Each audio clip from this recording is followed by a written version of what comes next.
Bismillahirrahmanirrahim. Assalamualaikum warahmatullahi wabarakatuh. Saudara apa kabar? Senang sekali kembali saya Ariel Kahari dapat menjumpai Anda melalui program Dialog Suara Publik. Edisi hari ini akan membahas tentang pentingnya kartu identitas anak. Saudara, sejak satu dekade terakhir Kementerian Dalam Negeri telah melakukan pendataan penduduk dengan membangun database yang sistematik, terstruktur dan saling berhubungan. Salah satu dari data kependudukan adalah diluncurkannya program kartu identitas anak yang berdasarkan peraturan Menteri Dalam Negeri bahwa hadirnya kartu identitas anak untuk memberikan perlindungan bagi anak-anak di seluruh Indonesia. Mengapa kemudian pemerintah perlu menghadirkan kartu identitas anak dan bagaimana pula kita bisa mengakses atau orang tua bisa mendaftarkan anaknya untuk mendapatkan kartu identitas anak? Di studio TVRI sudah hadir dua orang narasumber. Yang pertama, Dr. Andes Teguh Syarbaini, MSI, Kepala Dinas Registrasi Kependudukan Aceh. Pak Syarbaini, terima kasih. Sudah hadir di studio TVRI. Kemudian Kepala Disduk Capil Kota Banda Aceh, Ibu Dr. Anda Emila Sevayana. Assalamualaikum, Bu Emila. Waalaikumsalam. Terima kasih sudah hadir.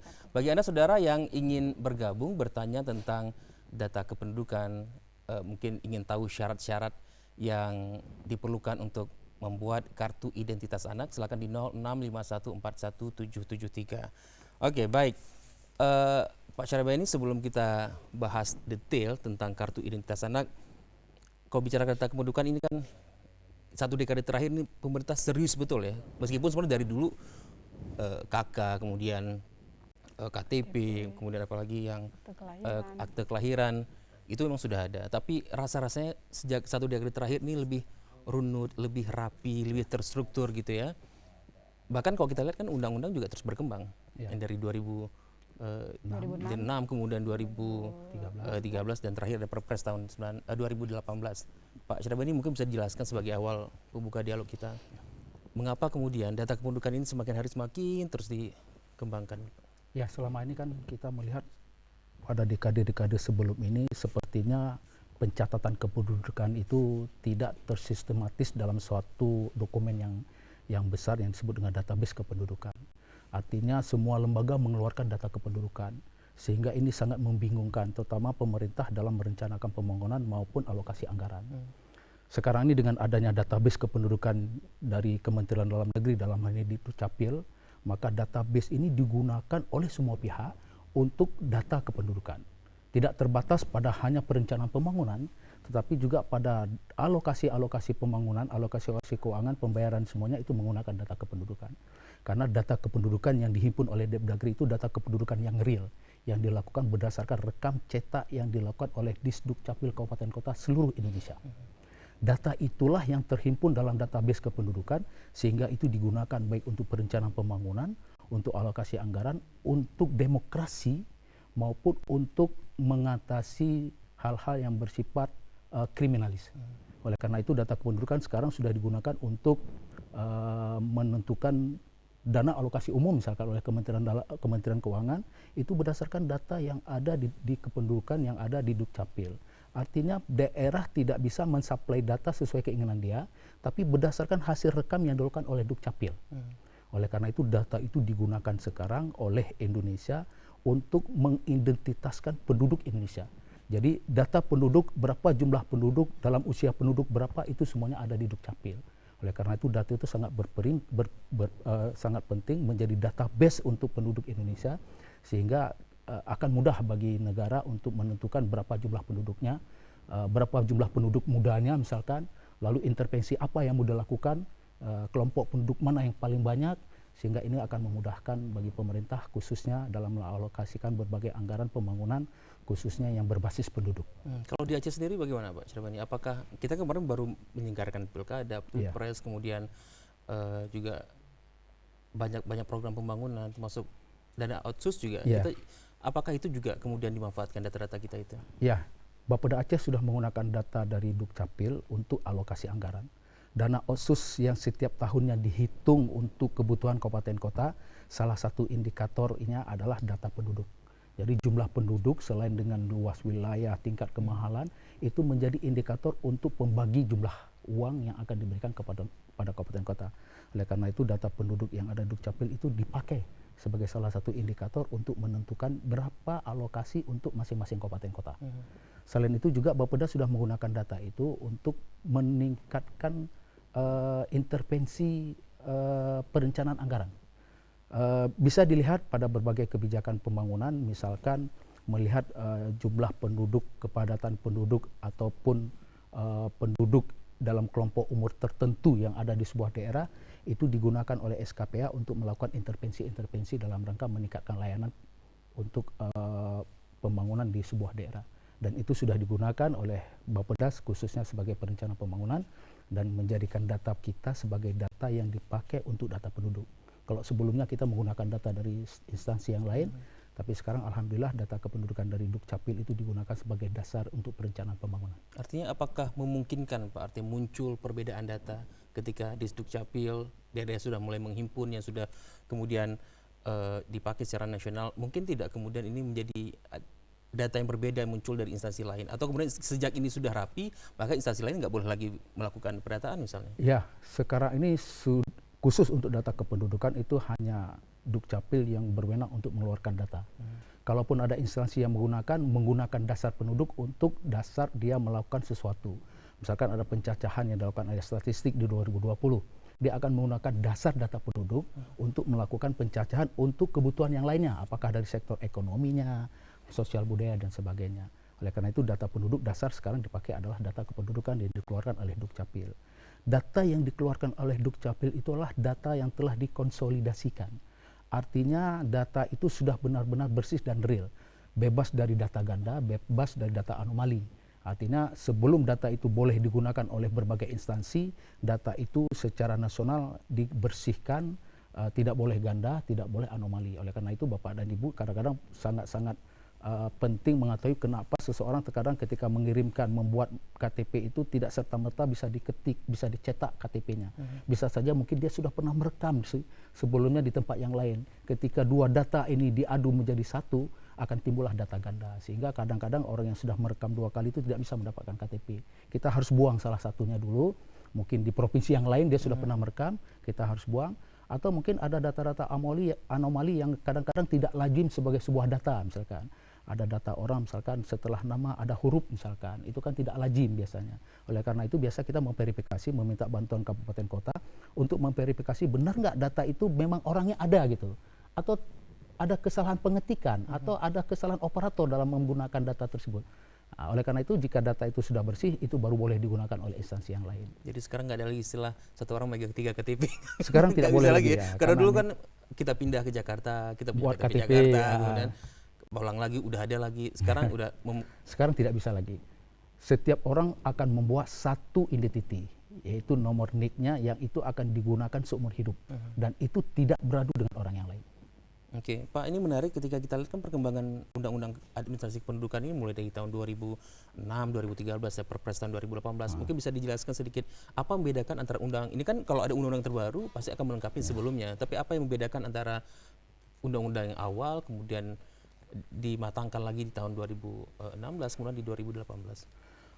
Beberapa hal pokok yang menjadi perubahan di Undang-Undang 23 tahun 2013 itu adalah pertama, data kependudukan itu harus diberikan secara gratis. Itu tidak boleh dipungut biaya. Jadi pemerintah menanggung semua biaya akibat dari intervensi pemerintah bahwa semua penduduk harus mempunyai data. Itu bagian dari pengakuan negara. Kemudian yang lainnya adalah sekarang sudah berlaku stelsel aktif. Artinya pemerintah atau Dukcapil itu yang harus aktif untuk menjemput. Makanya sekarang ada program kita jemput bola atau kita melakukan pencetakan di luar kantor. Itu dilakukan oleh Dukcapil untuk dalam rangka bagaimana data itu bisa segera kita himpun. Supaya masyarakat itu bisa terbebaskan dari hal-hal yang dalam tanda kutip menyebabkan dia tidak bisa melakukan pencetakan. Itu beberapa hal yang menjadikan dasar sehingga ada perubahan dari Undang-Undang 23 2006 ke 2013. Dan ada beberapa hal lain memang yang mendasar, terutama untuk bagaimana pelayanan itu lebih memuaskan, di mana Dukcapil itu sudah menjadi melakukan pelayanan yang memuaskan, di mana selain harus membebaskan, Dukcapil juga harus menjemput menjadikan masyarakat itu sebagai objek yang harus dijemput untuk dilakukan pendataan. Ya, karena masyarakat sekarang ke kantor di Dukcapil susah gitu ya kan, harus karena jam kerja, jemput anak, kemudian segala macam lah. Akhirnya program yang jemput bola ini menjadi program unggulan juga gitu ya Pak ya. Ya, jadi ini memang kebijakan dari Dukcapil Kabupaten Kota dalam hal ini melihat di mana kantong-kantong kepadatan penduduk mereka bisa melakukan rekam dan cetak baik ke sekolah-sekolah, kemudian ke pesantren atau komunitas-komunitas lain yang terpencil yang mungkin sulit untuk menjangkau kantor Dukcapil, maka inilah yang menjadi tugas dari Dukcapil untuk bisa melakukan itu. Yang sulit itu kalau di kabupaten kota yang mempunyai wilayah demografi, topografinya yang sangat jauh, sehingga itu kadang-kadang di daerah-daerah tertentu itu sinyal pun tidak ada, sehingga karena ini sistemnya online, dia harus mendapatkan sinyal, cetak di tempat, foto di tempat. Kalaupun itu tidak bisa dilakukan, terpaksa harus dilakukan hanya perekaman saja, tidak dilakukan pencetakan, nanti pencetakan dilakukan di kantor Dukcapil. Oke, baik. Jadi ide besar administrasi kependudukan itu eksekusinya itu ada di teman-teman daerah ya? Iya, di teman-teman daerah. Teman-teman Bu Ya. Bu Emila, apa selama ini kan kita sering mendengar Disdukcapil, kependudukan dan catatan sipil, ini apa sih membedakan di antara kedua ini Bu? Ya, terima kasih. Mungkin kami memang di Disdukcapil ada memang untuk memberikan pelayanan yang terbaik untuk masyarakat di bidang administrasi kependudukan. Jadi kalau kependudukan yaitu mulai dari pencatatan biodata penduduk, pendaftaran penduduk, sampai dengan surat pindah gitu kan. Sedangkan pencatatan sipil yaitu setiap pencatatan peristiwa penting seseorang. Ya, jadi kalau dia itu bidang kependudukan yaitu identik dengan biodata penduduk mula-mula, kemudian kartu keluarga, kemudian KTPL. Ada lagi sekarang yang paling terbaru kartu identitas anak. Kemudian ada lagi surat keterangan dan juga ada pendataan penduduk rentan. Nah itu beberapa pelayanan di bidang kependudukan. Sedangkan untuk pencatatan sipil tentunya yang paling sering itu akte kelahiran penduduk, ya, akte kelahiran anak, kemudian akte kematian, kemudian surat-surat pencatatan sipil lainnya. Nah itu yang di layar membedakannya. kaca ini ya proses yang saban hari dilakukan oleh teman-teman di Dukcapil Ya, ya itu Ibu lagi Emila? perekaman KTP untuk KTPL. Itu perekaman biometrik.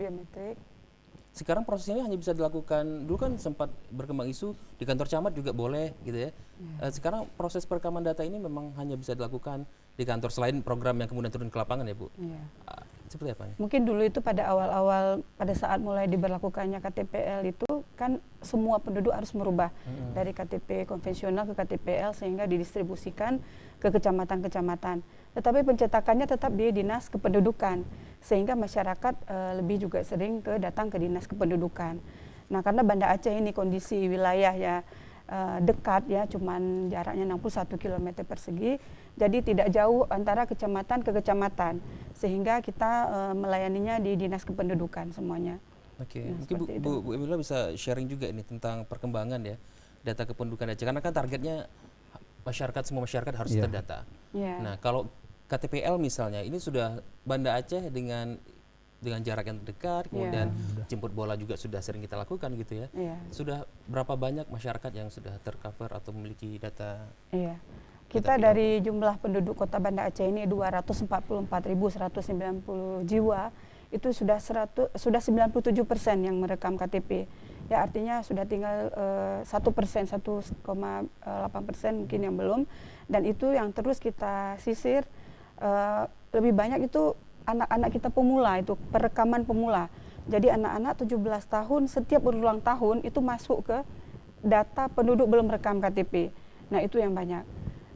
Kemudian kita dari Dinas Kependudukan juga untuk mendekatkan pelayanan ke masyarakat, kita itu di samping ke Gampung juga turun ke sekolah-sekolah SMA. Karena kalau SMP, SD kita udah cerita Kia ya kalau TK. Nah jadi alhamdulillah Banda Aceh sudah masuk di atas standar nasional Pak ya, maksudnya udah 97%. Dan itu tentunya terus kita upayakan supaya masyarakat itu terpenuhi kebutuhan pelayanan publiknya. Karena apapun kalau dia mau berurusan dengan pelayanan publik selalu ditanyakan KTP mana gitu ya. Mau dia itu buka buku rekening, mau dia itu buka paspor, buat paspor, mau menikah. Jadi KTPL ini sangat penting. Nah tentu dalam hal ini pemerintah juga sudah menyederhanakan persyaratan ya, Jadi apabila dia sudah mendapat kartu keluarga, tentu persyaratannya ada buku nikah atau dia itu surat pindah begitu. Jadi kita keluarkan KK, kemudian direkam, baru kita buat KTP. Oke. Nah, seperti Masalah yang dari dulu yang sering terjadi kan masalah belangkonya habis. Iya. Bu Ella, ini masih sering dihadapi nggak? Iya. Masih, karena kan cukup ini ya, maksud dari dulu ini masalahnya, apa persoalan masih sering dihadapi? Seperti apa Bu Ella? Iya, kalau masalah belangko mungkin seluruh dari Sabang sampai Merauke, ya inilah masalahnya, kurang belangko gitu ya. Ya kami juga dari Disdukcapil berusaha terus kita, karena belangko itu hanya wewenang dari Depdagri, dari Dukcapil ya, Dukcapil Kementerian Dalam Negeri.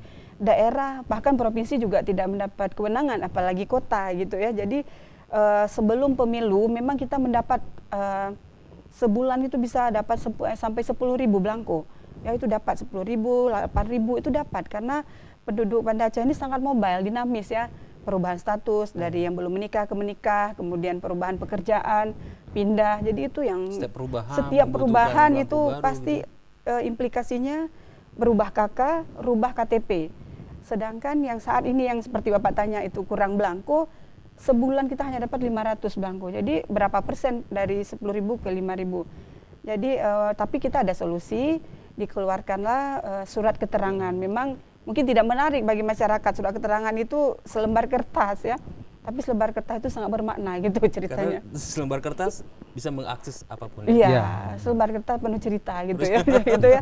Jadi kalau KTP memang dia kecil, sangat comfortable untuk ditaruh di dompet dan sebagainya. Ya insya Allah mungkin mudah-mudahan Pak Kadis ya tahun depan mudah-mudahan Kementerian Dalam Negeri tentu sudah menganggarkan lebih ya untuk tersedianya belangko. Dan kami